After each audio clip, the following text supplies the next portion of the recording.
Seguridad y paz en el conflicto de los siglos, por Ellen G. White.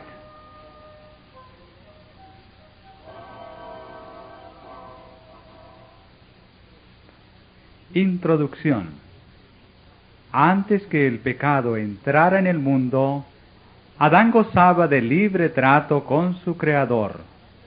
Pero desde que el hombre se separó de Dios por causa del pecado, aquel gran privilegio le ha sido negado a la raza humana. No obstante, el plan de redención abrió el camino para que los habitantes de la tierra volvieran a relacionarse con el cielo.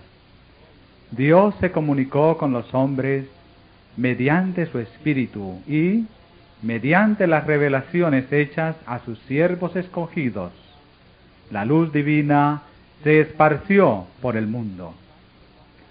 Los santos hombres de Dios hablaron siendo inspirados del Espíritu Santo.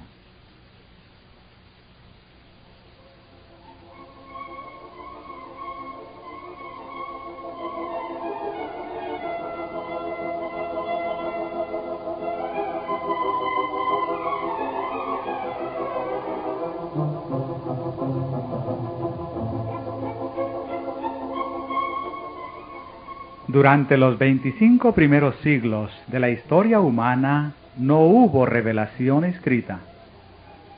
Los que eran enseñados por Dios comunicaban sus conocimientos a otros, y estos conocimientos eran así legados de padres a hijos a través de varias generaciones. La redacción de la palabra escrita empezó en tiempos de Moisés. Los conocimientos inspirados fueron entonces compilados en un libro inspirado. Esa labor continuó durante el largo periodo de 16 siglos, desde Moisés, el historiador de la creación y el legislador, hasta Juan, el narrador de las verdades más sublimes del Evangelio.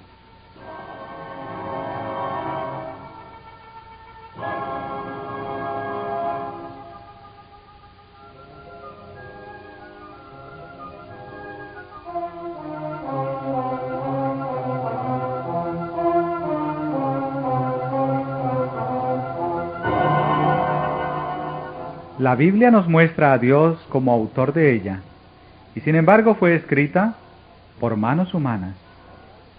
Y la diversidad de estilo de sus diferentes libros muestra la individualidad de cada uno de sus escritores. Las verdades reveladas son todas inspiradas por Dios, y con todo están expresadas en palabras humanas. Y es que el Ser Supremo e Infinito iluminó con su espíritu la inteligencia y el corazón de sus siervos. Les daba sueños y visiones y les mostraba símbolos y figuras. Y aquellos a quienes la verdad fuera así revelada, revestían el pensamiento divino con palabras humanas.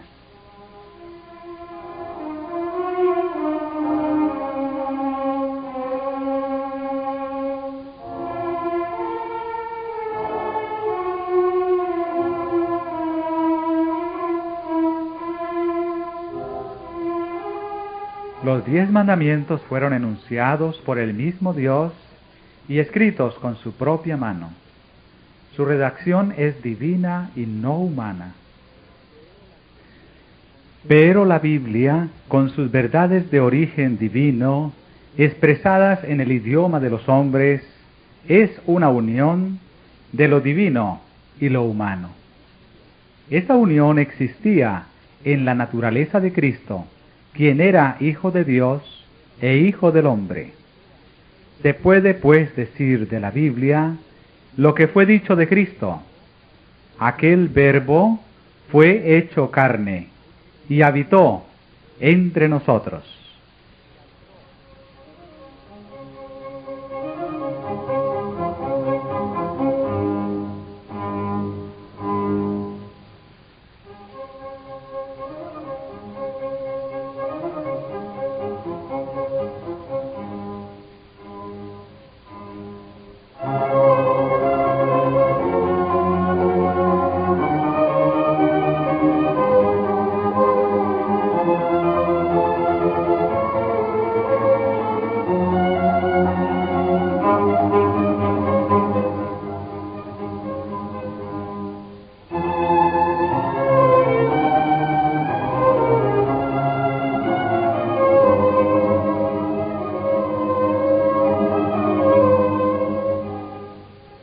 escritos en épocas diferentes y por hombres que diferían notablemente en posición social y económica y en facultades intelectuales y espirituales, los libros de la Biblia presentan contrastes en su estilo, como también diversidad en la naturaleza de los asuntos que desarrollan. Sus diversos escritores se valen de expresiones diferentes. A menudo la misma verdad está expresada por uno de ellos de modo más patente que por otro. Ahora bien, como varios de sus autores nos presentan el mismo asunto desde puntos de vista y aspectos diferentes, puede parecer al lector superficial, descuidado y prevenido que hay divergencias o contradicciones. Allí donde el lector atento y respetuoso discierne con mayor penetración la armonía fundamental.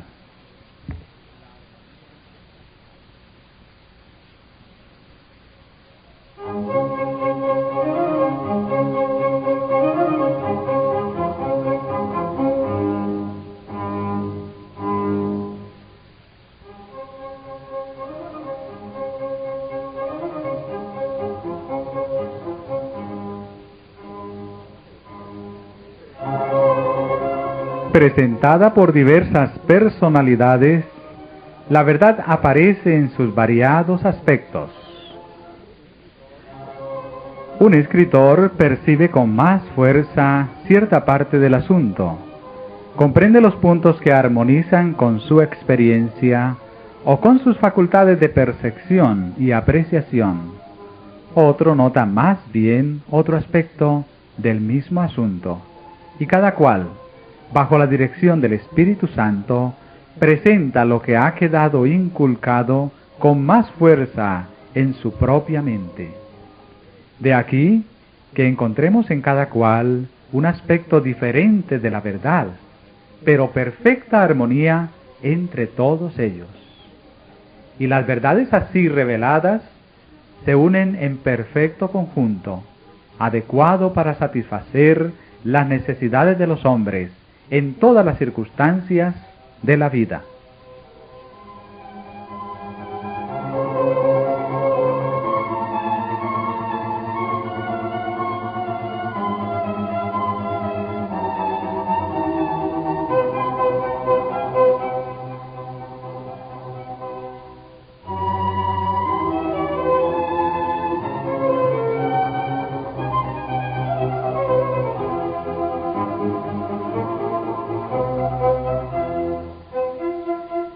Dios se ha dignado comunicar la verdad al mundo por medio de instrumentos humanos, y Él mismo, por su Santo Espíritu, habilitó a hombres y los hizo capaces de realizar esta obra.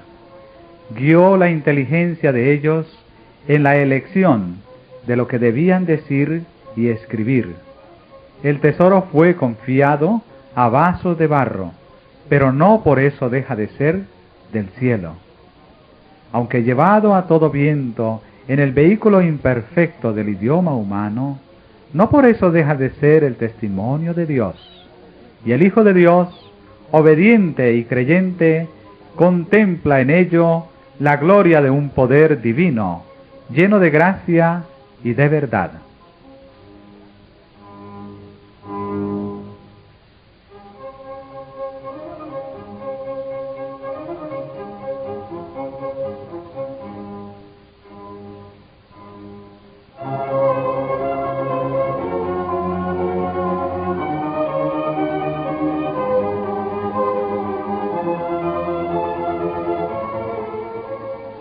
En su palabra, Dios comunicó a los hombres el conocimiento necesario para la salvación.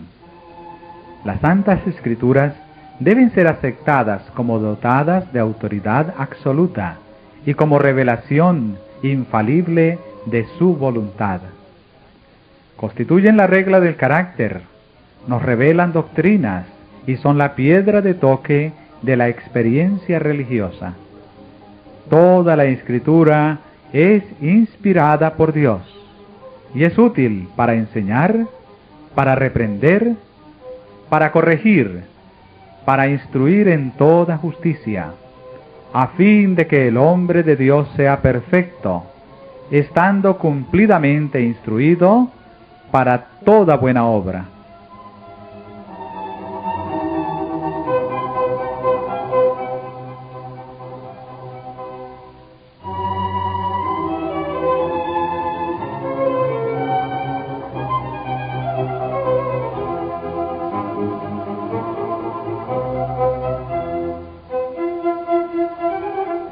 La circunstancia de haber revelado Dios su voluntad a los hombres por su palabra no anuló la necesidad que tienen ellos de la continua presencia y dirección del Espíritu Santo. Por el contrario, el Salvador prometió que el Espíritu facilitaría a sus siervos la inteligencia de la palabra, que iluminaría y daría aplicación a sus enseñanzas. Y como el Espíritu de Dios fue quien inspiró la Biblia, resulta imposible que las enseñanzas del Espíritu estén jamás en pugna con las de la palabra.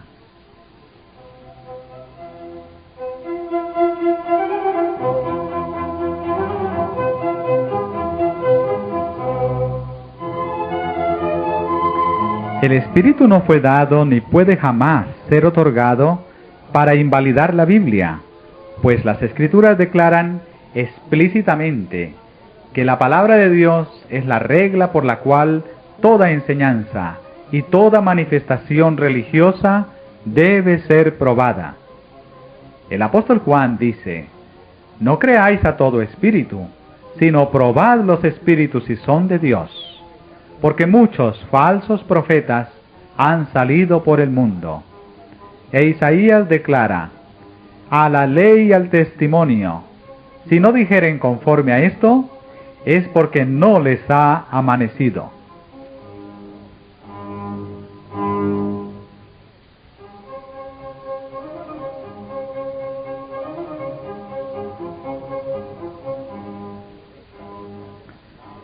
Muchos cargos se han levantado contra la obra del Espíritu Santo por los errores de una clase de personas que, pretendiendo ser iluminadas por éste, aseguran no tener más necesidad de ser guiadas por la palabra de Dios. En realidad están dominadas por impresiones que consideran como voz de Dios en el alma. Pero el espíritu que las dirige no es el Espíritu de Dios. El principio que induce a abandonarse a impresiones y a descuidar las santas Escrituras solo puede conducir a la confusión, al engaño y a la ruina. Solo sirve para fomentar los designios del maligno. Y como el ministerio del Espíritu Santo es de importancia vital para la Iglesia de Cristo, una de las tretas de Satanás consiste precisamente en arrojar oprobio sobre la obra del Espíritu por medio de los errores de los extremistas y fanáticos, y en hacer que el pueblo de Dios descuide esta fuente de fuerza que nuestro Señor nos ha asegurado.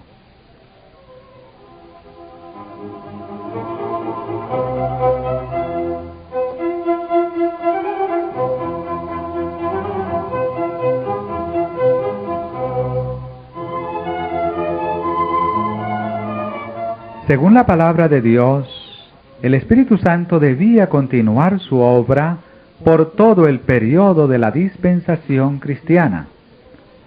Durante las épocas en que las Escrituras tanto del Antiguo como del Nuevo Testamento eran entregadas a la circulación, el Espíritu Santo no dejó de comunicar luz a individualidades aisladas, amén de las revelaciones que debían ser incorporadas en el sagrado canón. La Biblia misma da cuenta de cómo, por intermedio del Espíritu Santo, ciertos hombres recibieron advertencias, censuras, consejos e instrucción que no se referían en nada a lo dado en las Escrituras. También habla de profetas que vivieron en diferentes épocas, pero sin hacer mención alguna de sus declaraciones. Asimismo, una vez cerrado el canon de las Escrituras, el Espíritu Santo debía llevar adelante su obra de esclarecimiento, de amonestación y consuelo en bien de los hijos de Dios.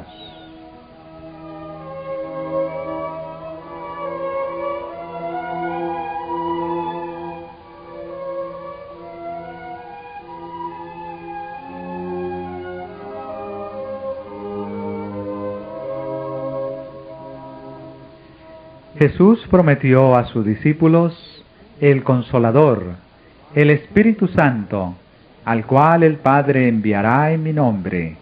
Él os enseñará todas las cosas y os recordará todas las cosas que os he dicho. Cuando viniere aquel Espíritu de verdad, Él os guiará a toda verdad y os hará saber las cosas que han de venir. Las Sagradas Escrituras enseñan claramente que estas promesas, lejos de limitarse a los días apostólicos, se extienden a la Iglesia de Cristo en todas las edades. El Salvador asegura a los discípulos: estoy con vosotros todos los días hasta el fin del mundo.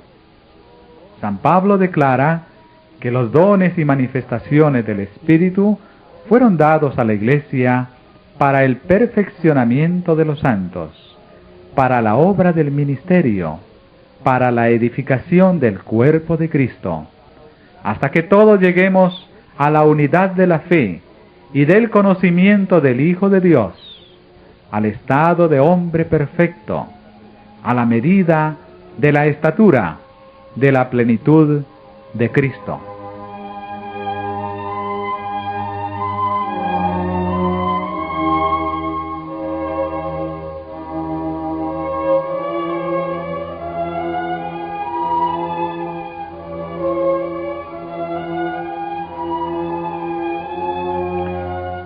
En favor de los creyentes de Éfeso, el apóstol rogó así: que el Dios de nuestro Señor Jesucristo, el Padre de la gloria, os conceda espíritu de sabiduría y de revelación en el conocimiento de Él, siendo iluminados los ojos de vuestro entendimiento, para que conozcáis cuál sea la esperanza de vuestra vocación, y cuál la soberana grandeza de su poder para con nosotros que creemos. Que el ministerio del Espíritu Divino iluminará el entendimiento y revelará a la mente las cosas profundas de la santa palabra de Dios. Tal era la bendición que San Pablo pedía para la iglesia de Éfeso.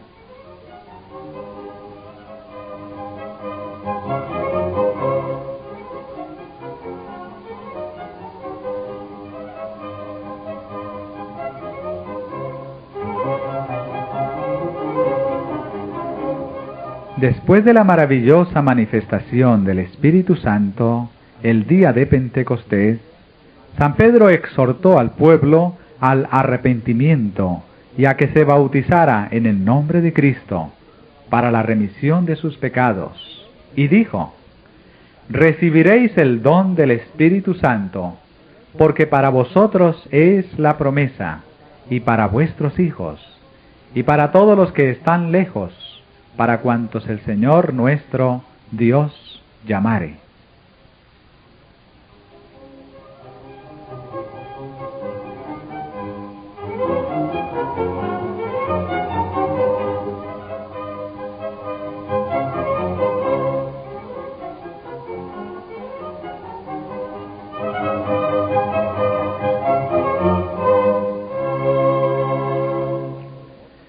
El Señor anunció por boca del profeta Joel que una manifestación especial de su Espíritu se realizaría en el tiempo que precedería inmediatamente a las escenas del gran día de Dios. Esta profecía se cumplió parcialmente con el derramamiento del Espíritu Santo el día de Pentecostés, pero alcanzará su cumplimiento completo en las manifestaciones de la gracia divina que han de acompañar la obra final del Evangelio.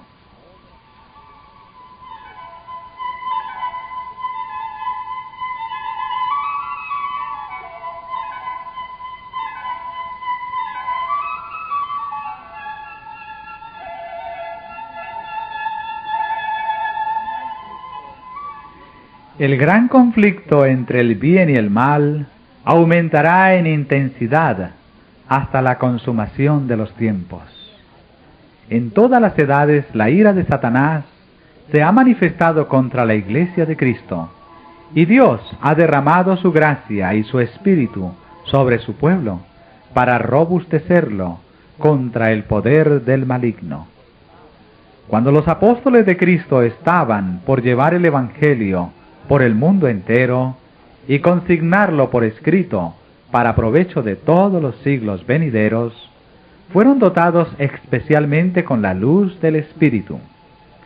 Pero a medida que la Iglesia se va acercando a su liberación final, Satanás obrará con mayor poder, descenderá teniendo grande ira, sabiendo que tiene poco tiempo. Obrará con grande potencia y señales y milagros mentirosos. Por espacio de 6000 años, esa inteligencia maestra, después de haber sido la más alta entre los ángeles de Dios, no ha servido más que para el engaño y la ruina. Y en el conflicto final se emplearán contra el pueblo de Dios todos los recursos de la habilidad y sutileza satánicas, y toda la crueldad desarrollada en esas luchas seculares. Durante este tiempo de peligro, los discípulos de Cristo tienen que dar al mundo la amonestación del segundo advenimiento del Señor, y un pueblo ha de ser preparado, sin mácula y sin reprensión, para comparecer ante Él a su venida. Entonces, el derramamiento especial de la gracia y el poder divinos no será menos necesario a la Iglesia que en los días apostólicos.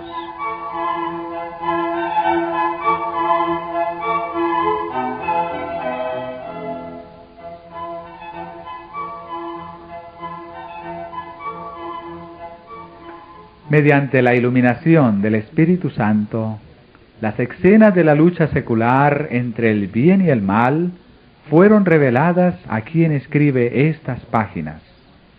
En una y otra ocasión se me permitió contemplar las peripecias de la gran lucha secular entre Cristo, príncipe de la vida, autor de nuestra salvación, y Satanás, príncipe del mal, autor del pecado y primer transgresor de la santa ley de Dios. La enemistad de Satanás contra Cristo se ensañó en los discípulos del Salvador. En toda la historia puede echarse de ver el mismo odio a los principios de la ley de Dios, la misma política de engaño mediante la cual se hace aparecer el error como si fuese la verdad. Se hace que las leyes humanas sustituyan las leyes de Dios, y se induce a los hombres a adorar la criatura antes que al Creador. Los esfuerzos de Satanás para desfigurar el carácter de Dios, para dar a los hombres un concepto falso del Creador y hacer que le consideren con temor y odio más bien que con amor. Sus esfuerzos para suprimir la ley de Dios y hacer creer al pueblo que no está sujeto a las exigencias de ella. Sus persecuciones, dirigidas contra los que se atreven a resistir sus engaños, han seguido con rigor implacable. Se puede ver en la historia de los patriarcas, de los profetas y apóstoles, de los mártires y reformadores.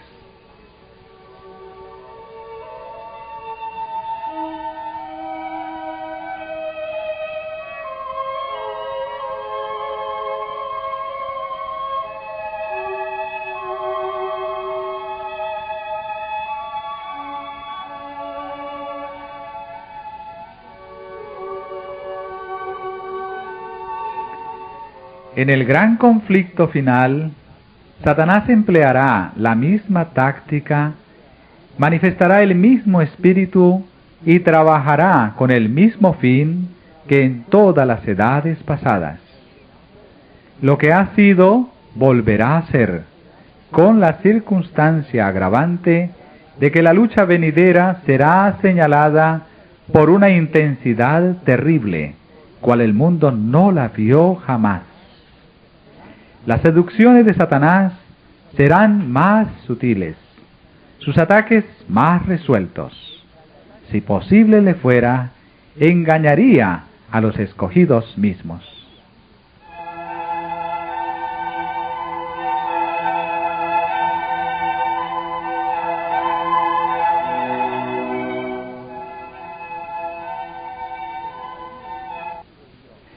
Al revelarme el Espíritu de Dios las grandes verdades de su palabra y las escenas del pasado y de lo porvenir, se me mandó que diese a conocer a otros lo que se me había mostrado y que trazase un bosquejo de la historia de la lucha en las edades pasadas, y especialmente que la presentase de tal modo que derramase luz sobre la lucha futura que se va acercando con tanta rapidez.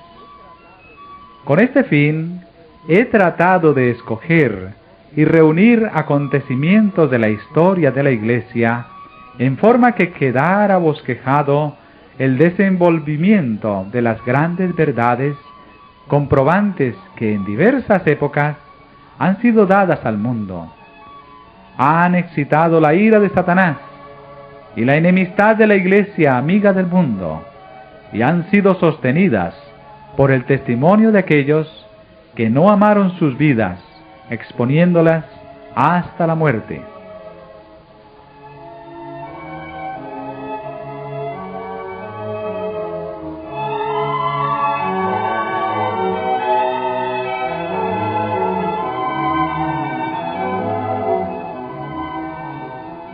En esos anales podemos ver un anticipo del conflicto que nos espera. Considerándolos a la luz de la palabra de Dios y por la iluminación de su Espíritu, podemos ver descubiertos las estratagemas del maligno y los peligros que deberán evitar los que quieran ser hallados sin mácula ante el Señor a su venida.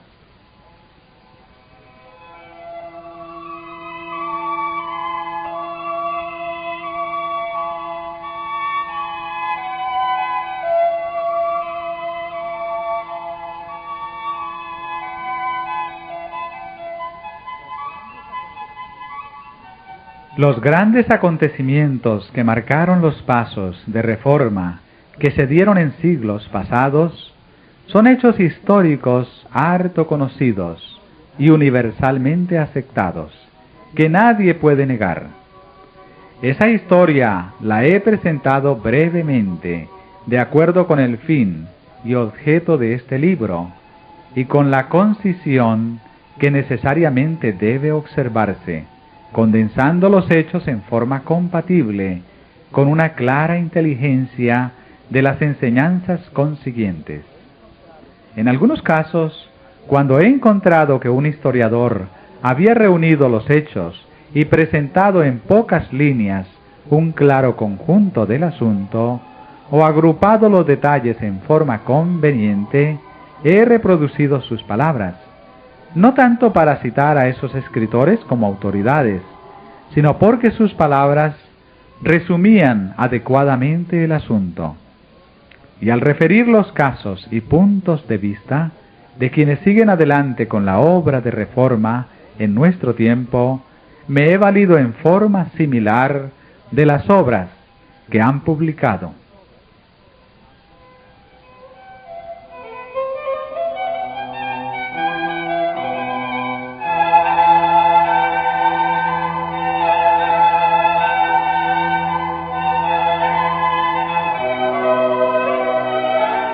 El objeto de este libro no consiste tanto en presentar nuevas verdades relativas a las luchas de pasadas edades, como en hacer resaltar hechos y principios que tienen relación con acontecimientos futuros. Sin embargo, cuando se considera los tales hechos y principios como formando parte de la lucha empeñada entre las potencias de la luz y las de las tinieblas, todos esos relatos del pasado cobran nuevo significado y se desprende de ellos una luz que proyecta rayos sobre el porvenir, alumbrando el sendero de los que, como los reformadores de los siglos pasados, serán llamados a una costa de sacrificar todo bien terrenal, a testificar de la palabra de Dios y del testimonio de Jesucristo.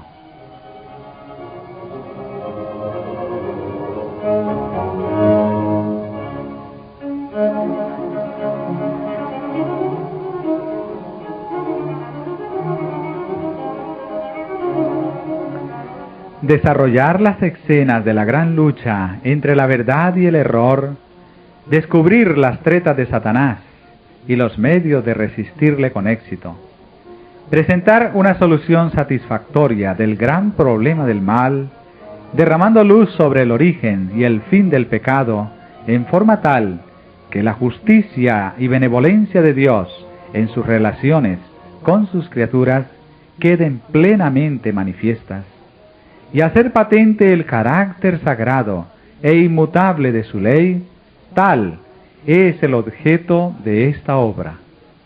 Que por su influencia muchos se libren del poder de las tinieblas y sean hechos actos para participar de la suerte de los santos en luz, para la gloria de aquel que nos amó y se dio a sí mismo por nosotros, tal es la ferviente oración de la autora, Ellen G.